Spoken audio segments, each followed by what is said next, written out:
Hello everyone.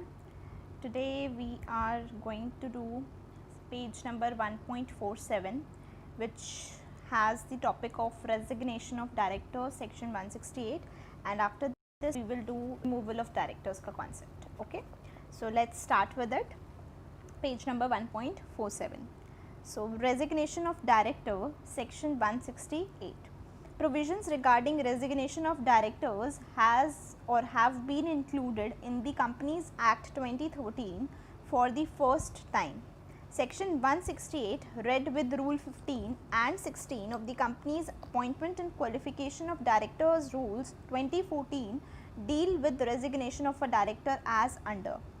A director may resign from his office by giving a notice in writing to the company. So कैसे resign कर सकता है director? Company को written notice देकर. The board shall, on receipt of such notice, take note of the same. The company shall within 30 days from the date of receipt of notice of resignation from the director intimate the ROC in form DIR 12 and post the information on its website. So director सबसे पहले resignation notice के through देता है, return notice देता है company को. Board of directors इस चीज़ का नोट लेते हैं. फिर कंपनी क्या करती है, 30 डेज़ के अंदर अंदर जैसे ही नोटिस मिल जाता है, मिलने के 30 डेज़ के अंदर अंदर ROC को इस चीज़ को इंटीमेट कर देती है bye filing form DIR 12 and अपनी वेबसाइट पर भी ये इन्फॉर्मेशन पोस्ट कर देती है. Company shall also place the fact of such resignation in the report of directors laid in the immediately following general meeting by the. So company की कोई general meeting होने ही वाली है, उसके अंदर भी इस चीज़ का मेंशन किया कर दिया जाएगा रिपोर्ट ऑफ द डायरेक्टर्स में. Such director may also forward a copy of his resignation along with the detailed reasons for resignation to the ROC within 30 days from the date of resignation in form DIR 11 along with the prescribed fee.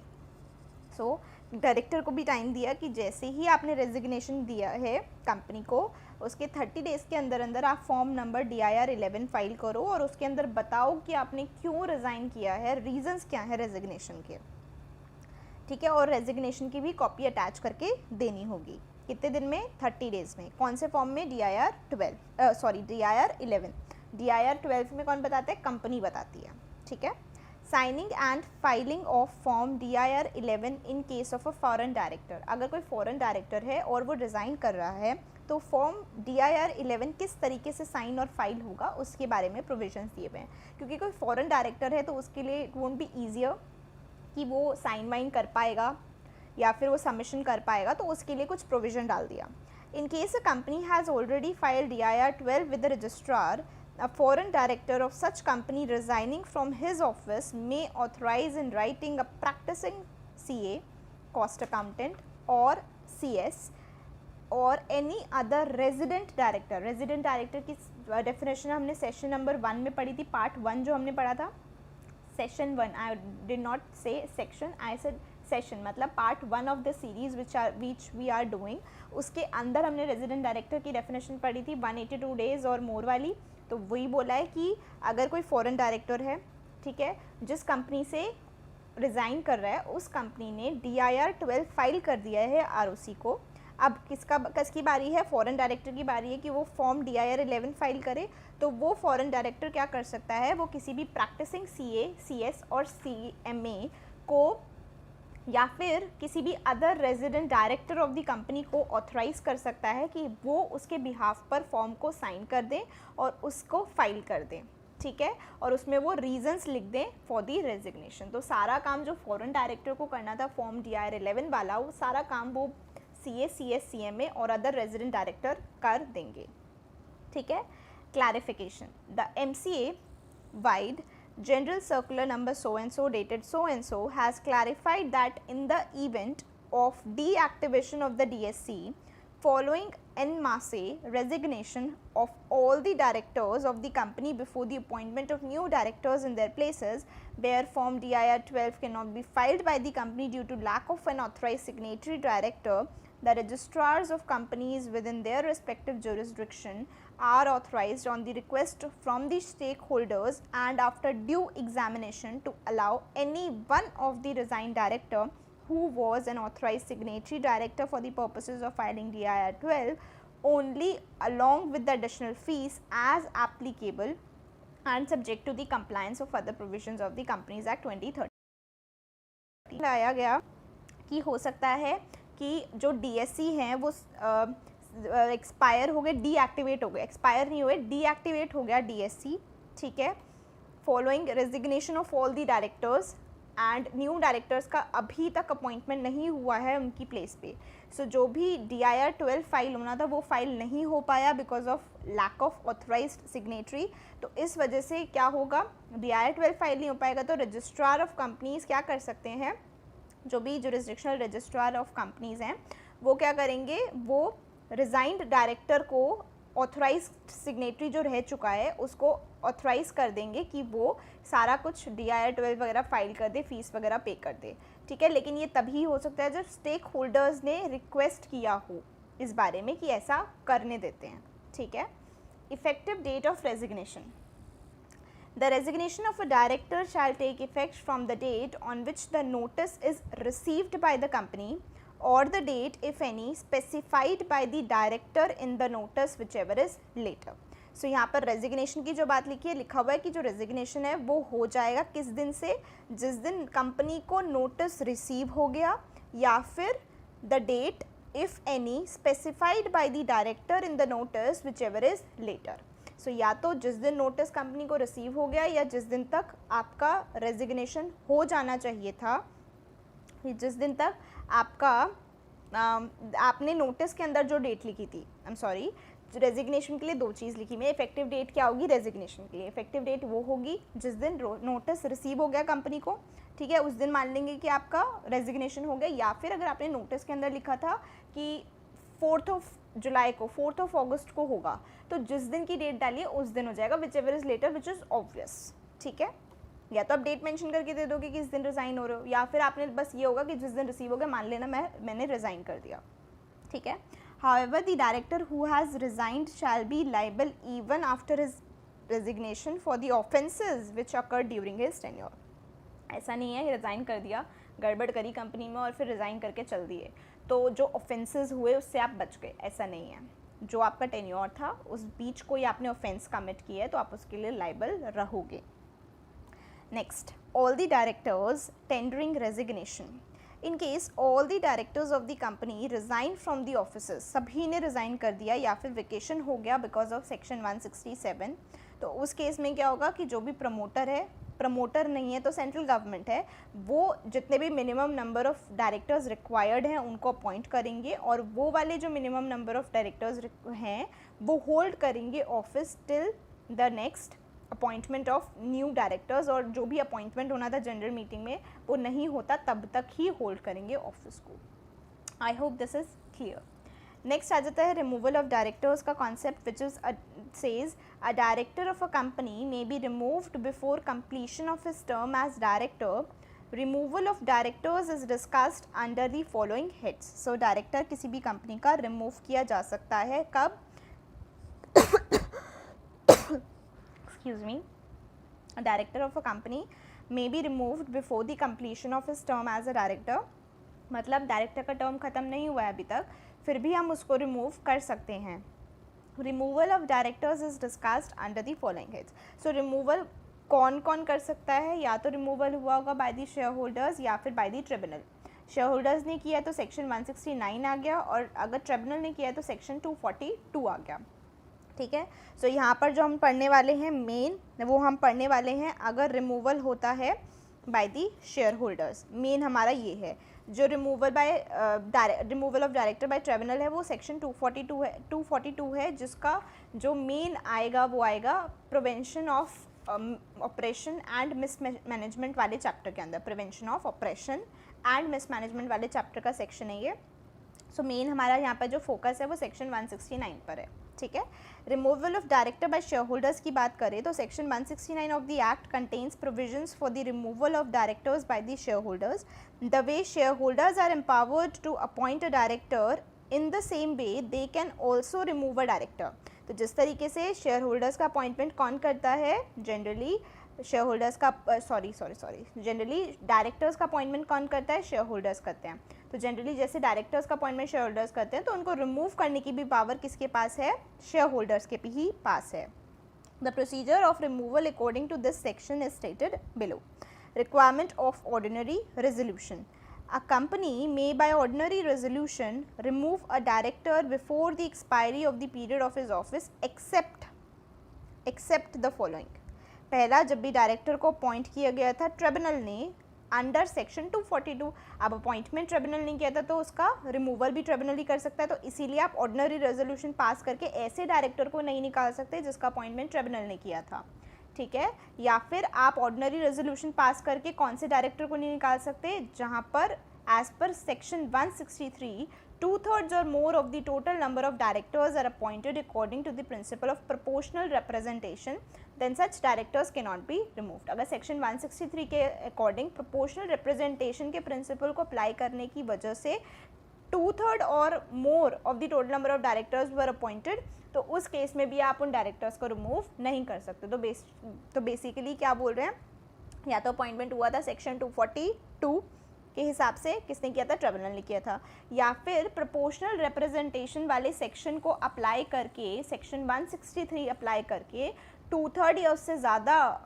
लोगों को appoint किया गया था because of the principle of proportional representation, तो उस case में भी आप रिमूव नहीं कर सकते। कौन रिमूव नहीं कर सकते? शेयर होल्डर्स रिमूव नहीं कर सकते by passing an ordinary resolution. For example, अगर कंपनी के अंदर 8 डायरेक्टर्स थे जिसमें से 6 ऐसे थे जिनको अपॉइंट किया गया था because of the principle of proportional representation, तो इस केस में क्या होगा? 8 में से 6 गए, 2 बचा, तो सिर्फ 2 ही डायरेक्टर्स ऐसे हैं जिसको आप क्या कर सकते हो? रिमूव कर सकते हो by passing an ordinary resolution. I hope it is clear. Requirement of special resolution in case of removal of reappointed independent director। अब आपने इंडिपेंडेंट डायरेक्टर जो कि रीअपॉइंट हुआ था सेकेंड टर्म के लिए, उसको रिमूव करना है। तो ये हम ऑलरेडी इंडिपेंडेंट डायरेक्टर का जब कॉन्सेप्ट पढ़ रहे थे उसमें भी हमने कवर अप किया हुआ है। अगर आपने वो वीडियो नहीं देखी और आपको देखना है इंडिपेंडेंट डायरेक्टर का कॉन्सेप्ट, तो आप उसको रेफ़र कर सकते हैं, आपको इसी वाली प्लेलिस्ट के अंदर मिल जाएगा। सो रिक्वायरमेंट ऑफ स्पेशल रेजोल्यूशन की अगर मैं बात करूँ तो स्पेशल रेजोल्यूशन की रिक्वायरमेंट कब होगी? जब आप किसी इंडिपेंडेंट डायरेक्टर को रिमूव कर रहे हो, और वो भी कब कर रहे हो? जब आपने उसको सेकेंड टर्म के लिए रीअपॉइंट किया था, क्योंकि जब आपने सेकेंड टर्म के लिए रीअपॉइंट किया था तब भी आपने स्पेशल रेजोल्यूशन पास किया था, तो अब आप उसको रिमूव कर रहे हो तब भी आपको स्पेशल रेजोल्यूशन ही पास करने की रिक्वायरमेंट है। An independent director reappointed for a second term under section 149 subsection 10 shall be removed by the company only by passing a special resolution। किस तरीके से कर सकते हो? सिर्फ और सिर्फ स्पेशल रेजोल्यूशन पास करके ही कर सकते हो। Note: under both the clauses 1 and 2 above, the director to be removed shall be given a reasonable opportunity of being heard before his removal। So दोनों ही clauses के अंदर, clauses 1 and 2 के अंदर, the director has to be removed। जो director को आप remove कर रहे हो उसको आप रीजनेबल अपॉर्चुनिटी दोगे। ये हर एक लॉ का एक एसेंस होता है, ये तो देना ही पड़ता है, ठीक है। किसी के अगेंस्ट जब हम कोई काम कर रहे होते हैं तो हमें उसे अपॉर्चुनिटी ऑफ बीइंग हर्ड तो देना ही पड़ता है, ठीक है। नेक्स्ट आ जाता है special notice. A special notice as per section 115 shall be required for proposing any resolution to remove a director. आप जब भी रिमूव करने की बात करते हो ना डायरेक्टर को, तो ये आपको ऐसी ऑर्डिनरी नोटिस से काम नहीं चलता, आपको स्पेशल नोटिस पास देना पड़ता है, ठीक है। Special notice under section 115 is required to be signed by the members holding not less than 1% of the total voting power, या फिर members holding shares on which at least 5 lakh rupees has been paid in aggregate. So कौन members sign कर सकते हैं special notice को? तो special notice can be signed either by those members जो at least 1% of the voting power hold करते हैं, या फिर उन मेंबर्स से आप साइन करवाओगे जिनके पास कम से कम 5 लाख रुपए की शेयर्स हैं, ठीक है। 5 लाख रुपए के शेयर्स हैं ऐसा बोलना गलत होगा, क्योंकि इसमें लिखा है जिन्होंने 5 लाख रुपए पे कर दिए हैं ऐसे शेयर्स पर। सो मतलब बेसिकली हो सकता है ना अनपेड कॉल्स भी हो, तो मैं ये नहीं बोल सकती कि 5 लाख रुपए तक के शेयर्स है, क्योंकि फेस वैल्यू थोड़ी ना देखनी है, इसमें ये देखना है कि जो शेयर्स हैं उनके ऊपर अभी तक 5 लाख रुपए पे हो चुके हैं। Such notice shall be sent by the members not earlier than 3 months but at least 14 days before the meeting at which the resolution is desired to be moved. So meeting होने से 14 दिन पहले तो आपको कम से कम ये नोटिस भेजना है, लेकिन आप ज़्यादा से ज़्यादा कितने पहले भेज सकते हो? 3 महीने पहले तक आप भेज सकते हो, उससे पहले आप स्पेशल नोटिस नहीं भेज सकते. ठीक है. अब नेक्स्ट आ जाता है action by the company. On receipt of the special notice of a resolution to remove the director, the company shall forthwith send a copy thereof to the director concerned. तो जैसी स्पेशल नोटिस आता है, company क्या करेगी? Company इस notice की copy director को भेज देगी जिसको भी रिमूव किया जा रहा है, एंड वो डायरेक्टर चाहे फिर वो कंपनी का मेंबर है या नहीं, उससे कोई फ़र्क नहीं पड़ता, उसको ये राइट दे दिया कि वो उस मीटिंग में जाएगा और he is entitled to be heard on the resolution. मतलब उसको बोलने का भी अधिकार दे दिया उस मीटिंग में. इट डजेंट मैटर उस वो मेंबर है कंपनी का नहीं है, उससे कोई फ़र्क नहीं पड़ता, since he is being removed, तो इसीलिए उसको सुनने का एक मौका दिया जाएगा. ठीक है. Now representation by the director, in case the director concerned makes a written representation to the company and requests that it should be notified to the members of the company, तो company shall, if the time permits to do so, state the fact of the representation having been made by the director in any notice of the resolution given to the members of the company, and send the representation to every member of the company to whom the notice of the meeting is sent, चाहे फिर वो whether before or after the receipt of the representation by the company. So basically यहाँ पर ये बोलना चाह रहे हैं कि जो अगर डायरेक्टर जिसको हम रिमूव करने वाले हैं वो कोई रिप्रेजेंटेशन भेजता है कंपनी को कि, और साथ में रिक्वेस्ट करता है कि ये रिप्रेजेंटेशन आप सारे के सारे मेंबर्स को दे दो, तो अगर टाइम ऐसा परमिट करता है कंपनी को, तो कंपनी क्या करेगी? इस बात को मेंबर्स तक पहुँचाएगी और ये वाली रिप्रेजेंटेशन हर एक मेंबर को भी दी जाएगी. ठीक है. In case the representation is not sent as aforesaid due to insufficient time, meeting just होने वाली थी अगले दिन 2 दिन बाद, तो ऑब्वियसली बात है भेजना बेकार होगा, इनसफिशिएंट टाइम है भेजने के लिए, या फिर कंपनी का कोई डिफ़ॉल्ट हो गया, कंपनी की गलती की वजह से नहीं जा पाया, तो डायरेक्टर के पास क्या ऑप्शन है? वो इस बात को ओरली रख सकता है अपनी रिप्रेजेंटेशन को मीटिंग के अंदर, उस चीज़ को वो लाउडली रीड करेगा. ठीक है. without prejudice to his rights to be heard orally, require that the representation shall be read out at the meeting. So एक बार इसको फटाफट से read करें. Representation by the director, in case the director concerned makes a written representation to the company and requests that it should be notified to the members, the company shall, if the time permits to do so, state the fact of representation having been made by the director in any notice of the resolution given to the members of the company. तो members को कोई भी notice दिया है तो उसके अंदर इस चीज़ का fact बता दे कि हाँ ये representation का fact है. ठीक है. Send और साथ ही साथ कॉपी भेज देगी representation को की to the every member of the company to whom the notice of the meeting is sent. I hope it is clear. In case the representation is not sent as aforesaid due to insufficient time या फिर for the company's default, the director may without prejudice to his rights to be heard orally require that the representation shall be read out at the meeting. Now comes representation of director need not be sent. अब हमने पढ़ लिया कब भेजनी है, अब बात आती है कब कब जो डायरेक्टर ने representation भेजी है उसको नहीं भेजी.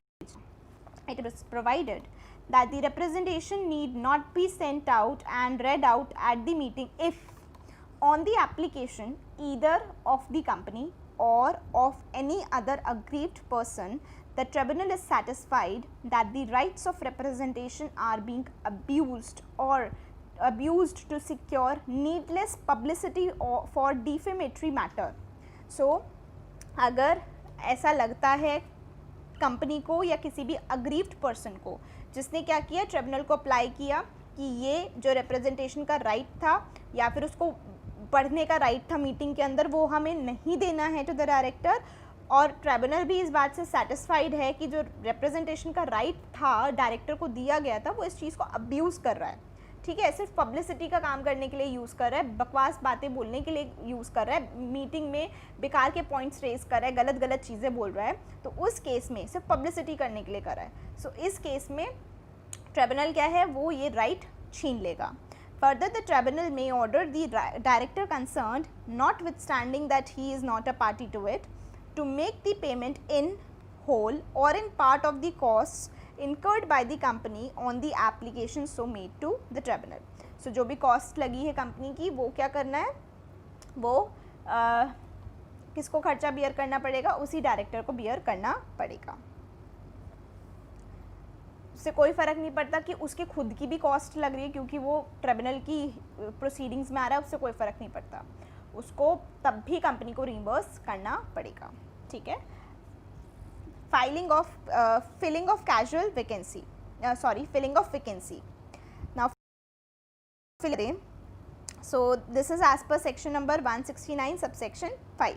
The vacancy resulting from the aforesaid removal, if he had been appointed by the company in the general meeting or by the board, may be filled in by the appointment of another director at the same meeting or at which the director is removed, provided special notice of the proposed appointment has been given. So इसमें बोला हुआ है कि अगर आप जो vacancy arise होगी because of removal उसको फिलअप करना चाहते हो, ठीक है, सो उसको आपको क्या करना पड़ेगा, आप उसको फिलअप करोगे बाय अपॉइंटिंग अनदर डायरेक्टर उसी मीटिंग के अंदर जिसमें डायरेक्टर को रिमूव किया जा रहा है, लेकिन आपको ऐसी अपॉइंटमेंट के लिए स्पेशल नोटिस देने की रिक्वायरमेंट है. ठीक है. Non filling of vacancy, if the vacancy is not filled in the same meeting as above, तो उस केस में क्या हो जाएगा, वो कैजुअल वैकेंसी जैसे फिलअप होती है ना उस तरीके से फिलअप हो जाएगा. Provided that the director who was so removed from the office shall not be reappointed as a director. अब किसी को निकाल रहे हो तो क्या उसको रीअपॉइंट करोगे, नहीं करोगे. सो बस यही लिखा है कि आप उसको कैजुअल वैकेंसी की तरफ फिलअप करो जैसे कैजुअल वैकेंसी के अंदर फिलअप करते हैं सेक्शन 161 सबसेक्शन 4 के अकॉर्डिंग. ठीक है, वैसी करो, बस उसको रीअपॉइंट नहीं कर सकते हो. ठीक है, या तो उसी मीटिंग में कर दो जिस मीटिंग में रिमूव कर रहे हो, उसी मीटिंग में करते हो तो आपको क्या करना पड़ेगा, स्पेशल नोटिस देना पड़ता है पहले कि आप इसका अपॉइंटमेंट करने वाले हो, और उस मीटिंग में नहीं कर पाते हो तो फिर कौन से प्रोविजंस लग जाएंगे, सेक्शन 161 सबसेक्शन 4 के लग जाएंगे, बस उसको रीअपॉइंट नहीं कर सकते कैसे भी करके. ठीक है. अब आ जाता है period of holding of office by the new director. A director so appointed shall hold the office for the remaining period for which the director who has been removed would have held the office had if he had not been removed. अगर पहले वाले director को remove नहीं किया गया होता तो जितना भी टर्म उसका बचा था उस टर्म के लिए आप उसको क्या कर सकते हो, अपॉइंट कर सकते हो. Payment of compensation, a person so removed as director shall not be deprived of his rights to compensation or damages payable to him in respect of the premature termination of the directorship. So a person so removed as director shall not be deprived of his rights to compensation या फिर damages which are payable to him in respect of the premature termination of the directorship, या फिर terms of appointment के हिसाब से उसको कोई compensation मिल रहा था तो उसके लिए आप उसको deprive नहीं कर सकते हो. The restrictions imposed by section 202 are also to be kept under consideration while making payment of compensation for loss of office of directorship. देखो रिमूव कर रहे हो, प्रीमेच्योर टर्मिनेशन हो रहा है, आपका अग्रीमेंट हुआ था कि आप उसको टर्मिनेट करोगे या जब भी उसका टर्मिनेशन होगा तो उसको इतना तक कॉम्पनसेशन पे किया जाएगा, तो आप करोगे उसको कॉम्पनसेशन पे, उससे कोई भी उसको डिप्राइव नहीं कर सकता. लेकिन इस चीज़ का ध्यान रखना कि जो सेक्शन 202 है, जो चैप्टर नंबर किस में आएगा, चैप्टर नंबर 2 में आएगा हमारा. ठीक है, चैप्टर नंबर 2 में आएगा इसी बुक का चैप्टर नंबर 2 में सेक्शन 202, उसके अंदर कुछ चीज़ें हैं, उस चीज़ को ध्यान रखना है कि वो रेस्ट्रिक्शंस को आपको कंप्लाई करना पड़ेगा. No restriction imposed by section 169. Nothing in the section 169 shall be taken as derogating from any power to remove a director under any other provisions of the companies act 2013. In other words, section 169 does not impose any restriction on any other power available under some other provisions of the Companies Act 2013 which allows removal of a director. So कोई भी restriction impose नहीं की गई है by section 169. अगर Companies Act के अंदर कहीं और removal हो रहा है तो उस तरीके से removal हो सकता है, ऐसा नहीं है कि आपको यही section follow करना पड़ेगा. ठीक है. अब आ जाते हैं इसमें लास्ट जो रिमूवल है, रिमूवल कौन कर सकता है, ट्रिब्यूनल कर सकता है. कब कर सकता है, सेक्शन 242 के अकॉर्डिंग कर सकता है जब चैप्टर लग रहा हो prevention of operation and mismanagement का. So according to section 242 a director may be removed by the tribunal where an application has been made to it under section 241 for prevention of operation and mismanagement in the company. the tribunal is also empowered to terminate, set aside or modify any agreement between the company and any of its directors on such terms and conditions which in the opinion of the tribunal are just and equitable. ठीक है, तो tribunal के पास ये power भी है कि कोई भी अग्रीमेंट है उसको वो टर्मिनेट कर सकता है, सेट असाइड कर सकता है या फिर मॉडिफाई करने की ज़रूरत है तो मॉडिफाई भी कर सकता है जहाँ पर उसको लगता है कि ये ज़रूरी है, इक्विटेबल होगा. According to section 243, a director so removed as per the order of tribunal shall not be entitled to claim any compensation for loss of his office. अगर ऑपरेशन मिसमैनेजमेंट की वजह से आपको निकाला गया, रिमूव किया गया है तो आपको कोई कॉम्पनसेशन मिलेगा नहीं मिलेगा. Further, he shall not be offered appointment as a director for a period of 5 years from the date of the order without first seeking the leave of the tribunal. So 5 साल तक आपको क्या नहीं कर सकते, अपॉइंट नहीं कर सकते एज अ डायरेक्टर जिस दिन भी ऑर्डर आया है. आपको क्या लेना पड़ेगा, ट्रिब्यूनल की ही परमिशन लेनी पड़ेगी. सो ये हमारा हो गया पूरा रेजिग्नेशन एंड रिमूवल का topic. I hope you liked it, and in case of any query you can comment below in the comment section. And yeah, I am planning कि मैं सारी की सारी जो भी वीडियोस अपलोड कर रही हूँ वो एक फ़िक्स टाइम पर करा करूँ, जिससे कि आप लोगों को भी पता रहे कि हाँ इस टाइम पर एक वीडियो आने वाला है. So do let me know आपको कौन सा टाइम कंफर्टेबल है. उसी टाइम पर every day there will be at least 1 video from my side जिसमें कुछ ना कुछ टॉपिक तो ज़रूर कवर्ड होगा. And I hope you are finding all these videos useful. So if it is, so let me also know about it, that you are finding it useful, and keep revising, keep reading from the book as well. Whichever way is convenient to you, you can use that. अगर आपको audio वे में जल्दी याद होता है तो उस तरीके से करो, पढ़ने से याद होता है तो पढ़ने से करो, जैसे भी आपको कन्वीनियंट होता है वैसे करो. I hope this was useful. So I think this is all for today's session. See you in the next video. Bye bye.